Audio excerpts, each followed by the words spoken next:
Olá, o meu nome é Sebastião Barata e hoje aqui estou mais uma vez para vos apresentar, não um autor galardoado com o Prémio Nobel de Literatura, porque já vos falei de todos eles.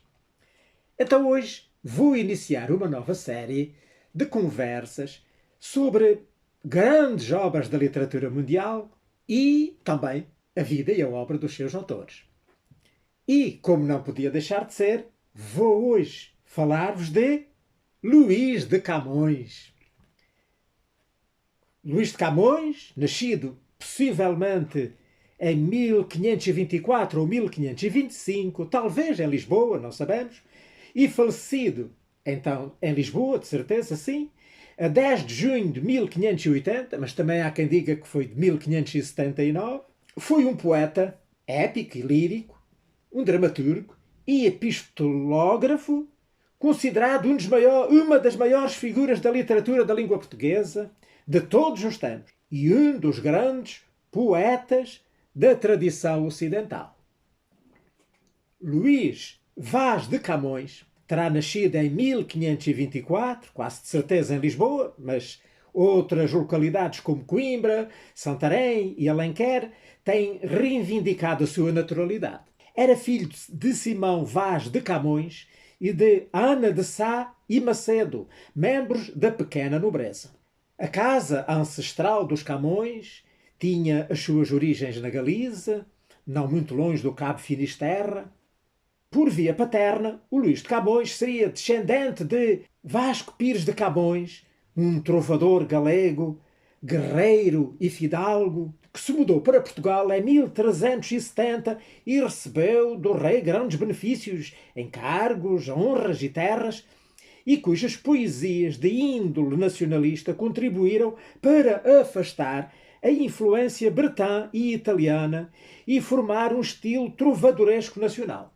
O Antão Vaz de Camões, que era filho do Vasco Pires, serviu no Mar Vermelho, vindo a casar-se com Dona Guiomar da Gama, que era assim aparentada com o Vasco da Gama, e desse casamento nasceram o Simão Vaz de Camões, que serviu na Marinha Real e fez comércio na Guiné e na Índia, e o seu irmão Bento, que seguiu a carreira das letras e do sacerdócio, ingressando no mosteiro de Santa Cruz em Coimbra. Então hoje de Simão, que casou com Ana de Sá e Macedo, que também era de uma família fidalga, oriunda de Santarém, foram então os pais do Luís Vaz de Camões, e que foi o seu único filho. A infância de Camões, enfim, permanece uma incógnita. Provavelmente, lá para os 12, 13 anos, ele teria sido protegido pelo seu tio Bento, que o encaminhou para Coimbra para ir para estudar, e diz a tradição que ele foi um estudante indisciplinado, mas ávido de conhecimentos, interessando-se pela história, cosmografia e literatura clássica e moderna. Contudo, o seu nome não consta dos registros da Universidade de Coimbra, mas é certo que, a partir do seu elaborado estilo e da profusão de citações eruditas que aparecem nas suas obras, ele terá certamente recebido uma educação sólida. É possível que o próprio tio o tenha instruído ou que tenha estudado lá no colégio do mosteiro, pois o tio era nessa altura lá, era chanceler da universidade e era o prior lá do mosteiro de Santa Cruz. Depois, com cerca de 20 anos, ele voltou para Lisboa sem ter concluído os estudos. A sua família era pobre, mas como era fidalga, pôde ser admitido e estabelecer contactos intelectuais frutíferos com a corte do Dom João III, iniciando-se na poesia. Fruto de vários amores não correspondidos, ou até mesmo inacessíveis, há quem diga que ele se terá até apaixonado por uma princesa, atribuem-se a Camões desterros voluntários aí mais ou menos entre os anos de 1547 e 1550, primeiro para Constância, onde hoje há até um jardim de homenagem a ele e aos Lusíadas, muito lindo, que vale a pena visitar, que eu já visitei e aconselho que visitem. E depois também para Ceuta, onde ele se bateu como soldado e perdeu o olho direito em combate. Ele refere-se a isso numa carta que escreveu depois de partir para a Índia, como vamos de ver, E também numa canção, numa das suas canções que estão nos seus livros, que se chama Lembrança da Longa Saudade. Depois, regressado a Lisboa, ele terá levado uma vida boémia, frequentando tabernas e envolvendo-se em arruaças e relações amorosas tumultuosas. Na procissão do Corpo de Deus de 1552, altercou assim, com um certo Gonçalo Borges, que era empregado lá no Paço, e feriu com a espada. Em consequência disso, foi preso. Foi para a cadeia do Tronco, lá da cidade de Lisboa, mas saiu da cadeia no ano seguinte, portanto, ou seja, no ano de 1553, depois de ter obtido o perdão do agredido e também do rei, do Dom João III, conforme está numa carta que ele depois enviou da Índia a dizer isso. Mas o perdão não foi concedido assim de qualquer maneira. Foi na condição de que ele seguisse como militar para a Índia, para onde ele então seguiu nesse mesmo ano, 1553. Parece que não terá sido feliz lá na Índia, onde sofreu caluniosas acusações, dolorosas perseguições e duros trabalhos. Goa decepcionou, como se pode ler no soneto Cá nesta Babilónia de onde mana, que está aqui na coleção que eu tenho das obras de Luís de Camões, que foi editada pelo Círculo de Leitores, é uma obra monumental. O primeiro volume, que é Os Lusíadas, que foi editado para comemorar o 4º centenário da sua publicação. E as outras obras foram depois editadas, alguns anos depois, em dois volumes. Daqui a depois eu falarei, talvez, se puder, mais à frente. Mas, neste primeiro volume, que é a lírica, está então essa carta, cá nessa Babilónia, de onde mana. Está aqui o soneto número 120 da coleção de sonetos, que é assim. Cá nesta Babilónia, de onde mana matéria a qual mal o mundo cria, cá onde o puro amor não tem valia, que a mãe que manda mais tudo profana, cá onde o mal se afina e o bem se dana, e pode mais que a honra e a tirania, cá onde a errada e cega monarquia cuida que um nome vão a Deus engana, cá neste labirinto onde a nobreza com esforço e saber pedindo vão às portas da cobiça e da vileza, cá neste escuro caos de confusão, cumprindo o curso estou da natureza. Vê se me esquecerei de ti, Sião. Portanto, como vê, ele não estava lá assim muito contente com a vida lá em Goa. Segundo alguns autores, terá sido nessa altura, quando ele chegou à Índia, que ele terá começado a compor e terá composto lá o primeiro canto dos Lusíadas. Então, em novembro de 1553, ele terá participado numa expedição à costa do Malabar, portanto, mal lá chegou, e entre fevereiro e outubro de 1555 terá sido incorporado no cruzeiro ao Estreito de Meca, efetuado na armada do Manuel de Vasconcelos. Provavelmente em 1556, o Camões foi desobrigado então do serviço militar e foi aceite no desempenho de funções públicas lá em Goa. Depois então de duas expedições lá à costa do Malabar e ao Estreito de Malaca, o Luís de Camões tomou parte em várias outras expedições militares e numa delas escreveu lá no Cabo Guarda-Fui uma das suas mais belas canções, que está também aqui no mesmo livro, não é? Aqui, e que se chama Junto de um seco e fero e estéril monte. Eu aproveito para dizer que esta coleção é uma coleção maravilhosamente ilustrada pelo grande mestre Lima de Freitas e que são ilustrações lindas, maravilhosas. Algumas muito conhecidas porque aparecem por aí, enfim, noutros locais. E então, esta tal canção, não é? É assim.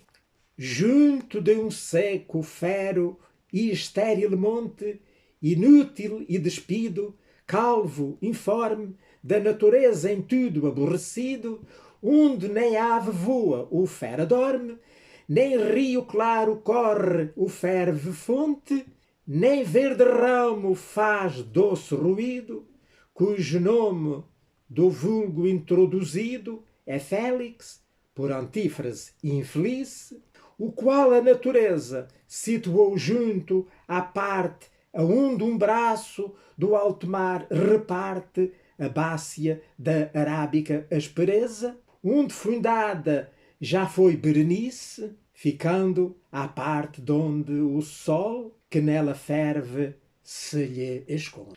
E depois continua por aí abaixo, tem assim, muitas estrofes. Tem, ocupa 3 páginas. E então vemos aqui na ilustração, não é, o Camões a escrever esta canção. Camões viajou de seguida para Macau, onde exerceu o cargo de provedor-mor dos defuntos e ausentes, e escreveu, na gruta que hoje é reconhecida pelo seu nome, mais 6 cantos do famoso épico Os Lusíadas.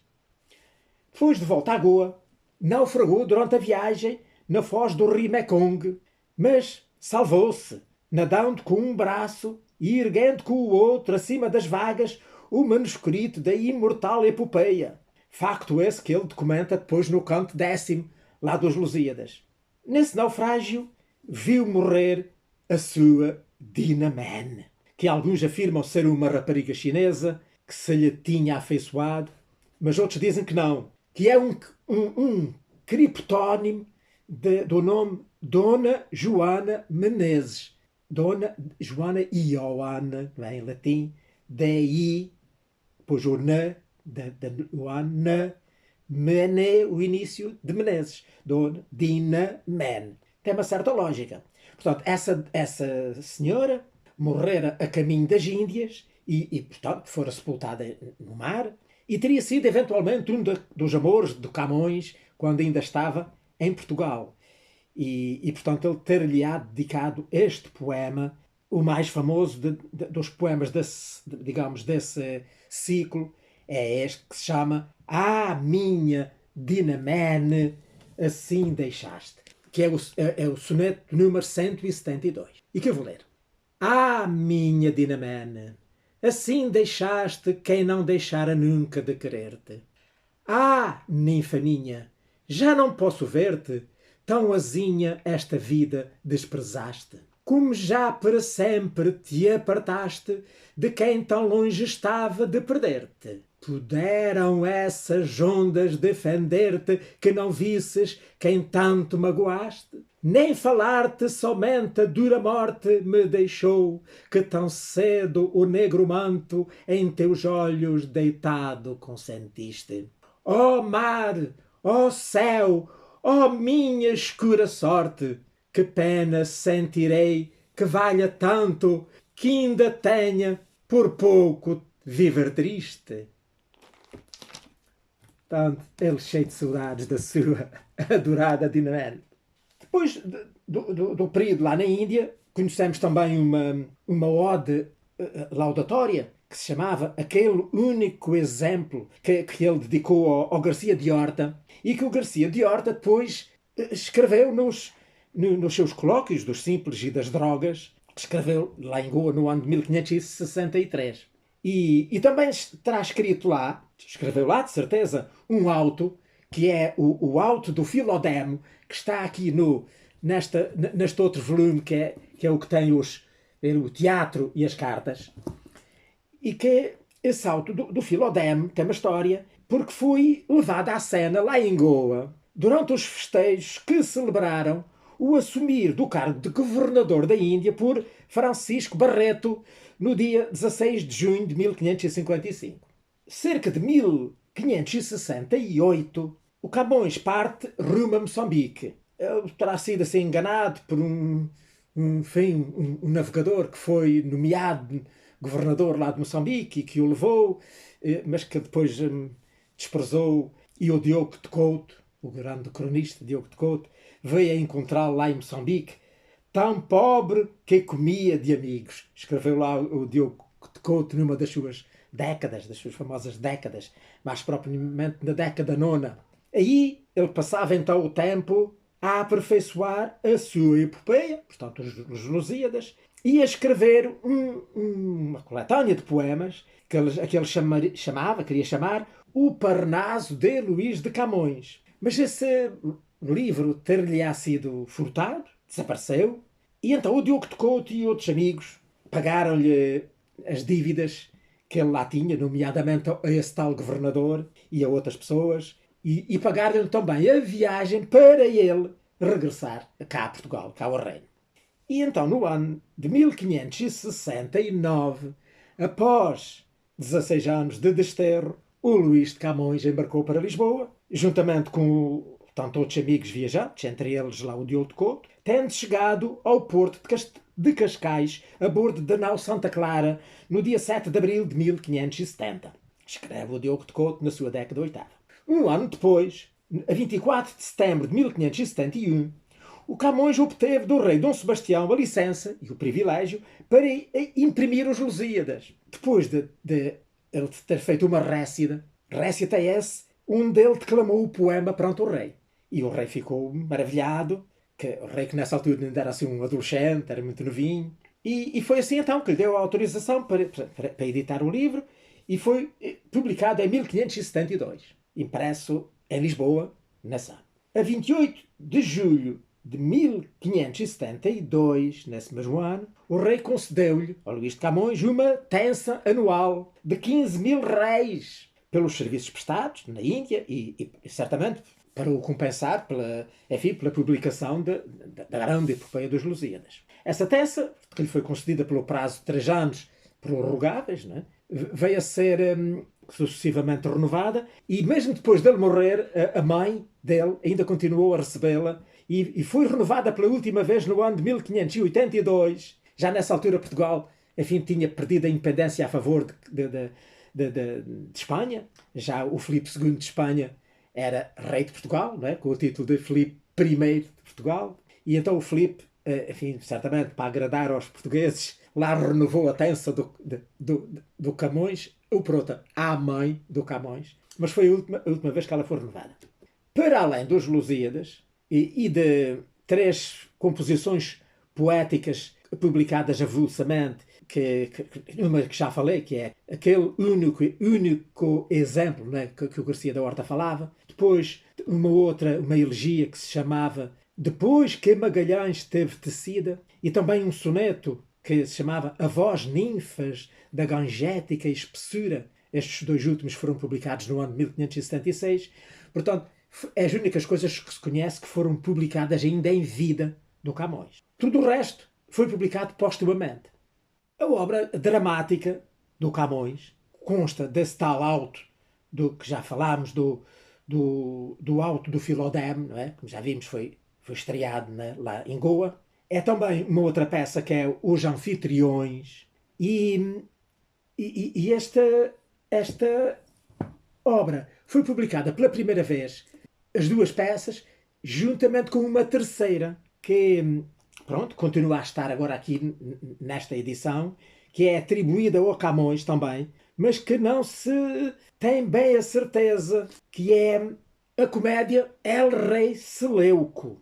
Esse El Rei Seleuco, na primeira vez que foi publicado, não foi juntamente com os outros 2, foi em apêndice a uma edição das rimas, que é uma parte daquele livro da lírica, e que foi editada em 1645 por Paulo Kresbeck, cá em Lisboa. Foi aí que pela primeira vez apareceu esse auto e que foi atribuído a Camões, e pronto, aceita-se que realmente é de Camões e agora está incluído aqui nas peças de teatro dele. Depois, a lírica de Camões, não é? Temos aqui assim toda esta lírica, toda esta poesia, que é a lírica, foi publicada pela primeira vez com o nome de As Rimas em 1595. Terá sido, provavelmente, fruto de uma recolha de poemas que foram sendo encontrados, talvez desse tal Parnaso de Luís de Camões, que tinha desaparecido, e que foram aparecendo aqui e lá um poema, um outro, que alguém foi comprando e reunindo. E então estas rimas foram a primeira edição da lírica do Camões. Os últimos anos do Camões foram amargurados pela doença e pela miséria. Reza a tradição que ele, se não morreu de fome, terá sido devido à solicitude de um seu escravo, chamado Jau, que ele tinha trazido da Índia, que ia de noite, sem o poeta saber, ia mendigar de porta em porta o pão para que tivessem que comer no dia seguinte. Portanto, não sabemos se é lenda, se é autêntico, mas conta-se esta história. O que é certo é que o Camões viveu na miséria e muito amargurado. E mais amargurado ficou depois quando o rei, o seu protetor, o Dom Sebastião, morreu na Batalha de Alcácer Quibir, lá no norte da África, e que levou, portanto, Portugal a perder a independência, como eu já disse. Então o Camões adoeceu e, ao constatar que também terá contraído a peste, fosse de tristeza ou fosse de peste, ele adoeceu gravemente, foi transportado para o hospital, mas morreu, acabou por morrer no dia 10 de junho de 1580, sendo o seu enterro feito às expensas de uma instituição de beneficência que se chamava a Companhia dos Cortesãos, que ele não tinha sequer dinheiro para ser enterrado. O Dom Gonçalves Coutinho, que era um fidalgo, letrado e que era seu amigo, mandou inscrever-lhe, lá na Campa Rasa, onde ele foi sepultado, um epitáfio, onde consta: aqui jaz Luís de Camões, príncipe dos poetas do seu tempo. Viveu pobre e miseravelmente e assim morreu. E depois diz 10 de junho de 1579. Portanto, é daí que vem, enfim, o erro esse que aparece depois em outros documentos, inclusive em medalhas e gravuras e assim, dos séculos seguintes, séculos XVI, XVII e XVIII. Mas pensa-se que a verdadeira morte foi em 1580. Ora, e é por isso que então o dia 10 de junho é um feriado dos mais importantes de Portugal, em que celebramos o dia de Portugal, o dia de Camões de Portugal e das comunidades portuguesas. É assim oficialmente o nome. Ora, se a escassez de documentos e de registros autobiográficos da sua obra ajudaram a construir uma imagem assim lendária do poeta miserável, exilado, infeliz no amor, imagem esta que foi exaltada depois pelos românticos. Também há uma outra faceta que ressalta, não é, da sua obra enfim, do que se sabe mais ou menos da sua vida. O Camões terá sido um homem determinado, um humanista, um pensador, um viajado, um aventureiro, um homem experiente, que se deslumbrou com as descobertas de novos mundos e de outros povos que os portugueses fizeram. Disse o Jorge de Sena: se pouco sabemos de Camões, biograficamente falando, tudo sabemos da sua pessoa poética, já que não muitos poetas, em qualquer tempo, transformaram a sua própria experiência e o pensamento numa tal reveladora obra de arte como é a poesia de Camões. Ora, a obra de Camões tem sido objeto de uma intensa obra crítica, não só em Portugal, mas também no estrangeiro, onde tem sido estudado e continua a ser. E os seus poemas estão traduzidos em muitas, mas muitas línguas. Ora bem, eu desejaria ainda falar um bocadinho mais sobre, enfim, a sua obra, mas vou-me limitar a falar só dos Lusíadas. Dado que já, assim, ligeiramente, muito por alto, vos mostrei os outros dois livros e já disse alguma coisa e até li alguns poemas deles. Então, falando agora mais sobre os Lusíadas, que é então o seu grande poema, o grande épico que o tornou célebre, eu diria o seguinte: esta ideia de um épico nacional, já existia no seio de português, desde o século XV, quando se iniciaram os descobrimentos. Mas coube ao Camões, tanto no outro século a seguir, no século XVI, materializá-la neste seu épico, portanto, que foi publicado em finais do século XVI, né? Que é, portanto, uma glorificação dos feitos dos portugueses.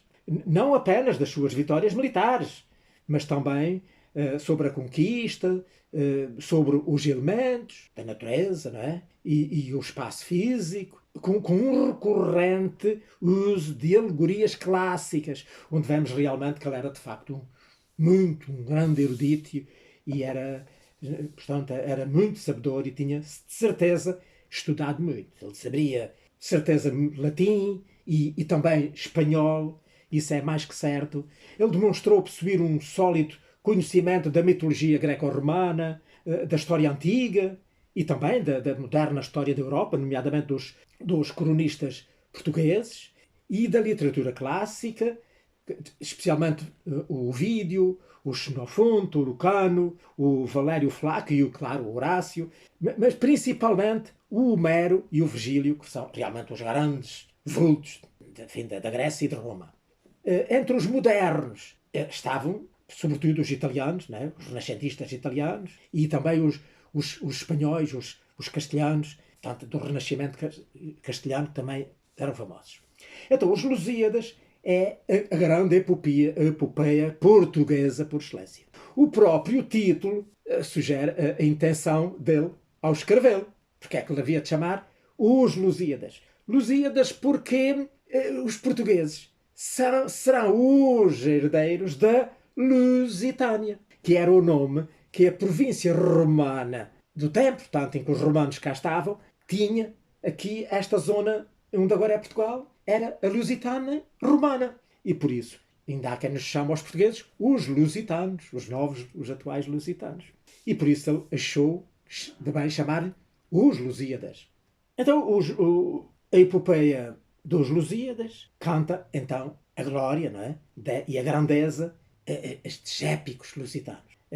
Portanto, narra sobretudo a viagem do Vasco da Gama e dos heróis portugueses que navegaram à volta do Cabo da Boa Esperança, que na altura lhe chamaram o Cabo das Tormentas, e que ia se abrir uma nova rota para a Índia. É, portanto, uma epopeia humanista, mesmo, enfim, nas suas contradições, na associação da mitologia pagã com a mitologia cristã, nos sentimentos opostos sobre guerra e sobre império, no gosto do repouso e no desejo da aventura, na apreciação do prazer sensual e nas exigências de uma vida ética, enfim, na percepção da grandeza, mas também no pressentimento do declínio que se aproximava, no heroísmo pago com o sofrimento e com a luta.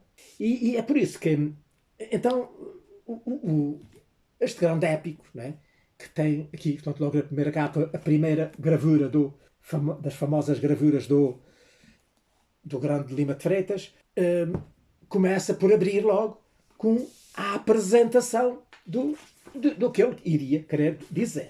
E começa então aqui com as duas primeiras estrofes. Ora, vamos lá ver, já que falo em estrofes, as estrofes dos Lusíadas são oitavas. Oitavas porque são, cada uma delas, constituída por 8 versos.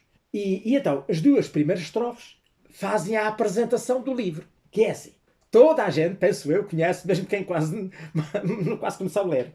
As armas e os barões assinalados, cada ocidental praia lusitana, por mares nunca dantes navegados, passaram ainda além da Taprobana, e em perigos e guerras esforçados, mais do que prometia a força humana, e entre gente remota edificaram, novo reino que tanto sublimaram, e também as memórias gloriosas daqueles reis que foram dilatando a fé, o império e as terras viciosas de África e de Ásia andaram devastando, e aqueles que por obras valerosas se vão da lei da morte libertando, cantando espalharei por toda a parte, se a tanto me ajudar o engenho e arte. Ora, aqui sim, ele a apresentar os Lusíadas, aquilo que vai escrever. Ora bem, então, se vocês repararem, como já disse, são estâncias de 8 versos cada um deles são decassílabos. Porquê? Porque são versos de 10 sílabas. Ora, já agora perder um bocadinho de tempo a explicar isto, porque haverá pessoas que realmente estão um bocado de fora disto da poesia. Portanto, quando lemos um verso, ao contar as sílabas, não é exatamente as sílabas gramaticais, é as sílabas fonéticas, as sílabas que nós pronunciamos. E nós às vezes juntamos 2 sílabas numa. E também se despreza as sílabas, sílaba ou sílabas, que vão para além da última sílaba tónica. Eu dou-vos um exemplo. As armas e os barões assinalados. Ora, as armas e os. E hoje, estão a ver? Só contamos por uma sílaba. E hoje. As armas e os barões. Olha, há de reparem que eu falo, faço assim com mais força, aqui, neste dedo. Porque a sexta sílaba e depois a décima são as duas sílabas fortes, as mais acentuadas de cada verso. Então, as armas e os barões assinalados que o si, também só pronunciamos como se fosse só uma, que da ocidental praia lusitana, etc. Continua por diante, por mares, nunca, diante, só uma sílaba, navegar, dois, o gá já não aparece. Agora, e a rima? A rima também tem o seu segredo. Nos Lusíadas, está aqui nestas duas estâncias que eu vos li, e está em todo o poema, do princípio ao fim, é sempre a mesma estrutura. São os 6 primeiros versos, rimam alternados 2 a 2. E depois, os 2 últimos, rimam um com o outro. É por isso que nós chamamos este tipo de rima A, B, A, B, A, B, C, C. Porquê? A rima A é do primeiro, terceiro e quinto. A rima B é do segundo, quarto e sexto. E a rima C é do sétimo e oitavo. Ora, se agora vos ler outra vez o poema, pronto, esta estância já perceba melhor. Penso certamente. As armas e os barões assinalados que da ocidental praia lusitana, por mares nunca dantes navegados, que rima com assinalados, passaram ainda além da Taprobana, que rima com lusitana, em perigos e guerras esforçados, que rima com navegados e assinalados, mais do que prometia a força humana, tanto que rima com a Taprobana e a lusitana, e entre gente remota edificaram novo reino que tanto sublimaram. Cá está o CC, não é? Edificaram, rimar com sublimaram. Pronto. Então já, depois disto, espero, daqui para diante, as pessoas percebam muito melhor os Lusíadas. Aqueles estudantes que são obrigados a estudar os Lusíadas na escola, já não tenham medo dos Lusíadas, porque os Lusíadas não são assim tão difíceis de ler. É só uma questão de boa vontade. E, portanto, se aparecem lá referências a deuses e a lugares assim que não conhecem, então toda a gente, toda a malta nova, então sabe ir à internet, vão ali ao motor de busca e procuram e descobrem logo o que aquilo significa. É muito fácil hoje ler os Lusíadas. Não tenham medo, para a frente aquele caminho. Ora, então vamos lá ver. Depois então desta introdução, a seguir o Camões faz, digamos, a dedicatória do livro ao rei. Okay? Ele o foi ler para ele o aprovar. É depois uma série de instâncias de quase a dedicatória. E depois a seguir ele conta ao rei como é o que é que vai descrever. E vai dizer que vai descrever a viagem de vasta gama, até chegar à Índia e tal, e os caminhos, os sítios por onde passaram, enfim, o que por lá lhes aconteceu. E depois, pelo meio da viagem de ida e da viagem de regresso, ele vai intercalando aquelas passagens maravilhosas, não é? Que vai a história do episódio da Inês de Castro, não é? Que é o protótipo do amor e da morte, não é? Que toda a gente depois conhece e que tem inspirado para aí livros e livros sobre os amores de Inês e de Pedro e Inês. Depois a Batalha de Aljubarrota, a visão que o Dom Manuel I teve, não é? Depois a descrição do fogo de Santelmo, se não sabem o que é, vão procurar. A história do gigante Adamastor, o tal que estava lá no Cabo das Tormentas. E depois fala também da história dos 12 de Inglaterra. E isto depois é uma história muito engraçada, porque então ele mete aqui a mitologia clássica. Ele põe os deuses do Olimpo, não é? Os deuses clássicos, a discutirem. A Vênus defende os portugueses e defende a expedição, e o Baco quer que eles se afundem e é contra eles. E então, ao longo do poema, vai-se havendo esta guerra entre a Vênus, que ama os portugueses e que os protege, e o Baco, que os quer deitar abaixo e destruir, e que eles se afundem. Mas a Vênus leva a dela avante, e é por isso que no regresso falo-os ir a portar a uma ilha maravilhosa, a Ilha dos Amores, não é? Onde então as ninfas, não é? Os cumulam de favores, não é? Que há quem diga que essa passagem é um bocado pornográfica, mas é de facto uma passagem lírica maravilhosa que vale a pena ler. Então, a estrutura dos Lusíadas, não é? Não foi assim ao acaso. Não é? O Camões vai subindo a força da narrativa até chegar a um ponto que é aquilo que o Jorge de Sena chamou a secção áurea, que foi o momento em que a esquadra chega à Índia, chega a Calcute, e depois então, quando se inicia o regresso, começa uma acalmar, depois acontece a cena da Ilha dos Amores, e depois vai acalmando, até que aportam em glória outra vez a Portugal. Tudo isto é perfeito, é uma maravilha e é digno de se ler. E pronto, olha, eu gostava muito mais de vos falar sobre o Camões, sobre estes livros maravilhosos, de ler mais dos Lusíadas, ler mais poemas, sobretudo aqueles sonetos tão famosos que toda a gente sabe, o fogo, o amor é fogo que arde sem se ver, o outro, muitos outros tão conhecidos e tão lindos, mas já não tenho tempo. Por aqui me tenho de ficar.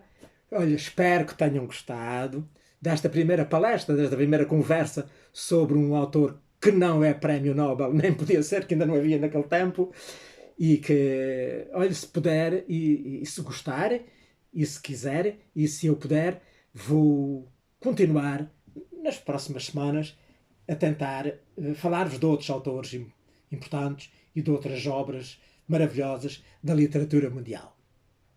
Ora, passem muito bem.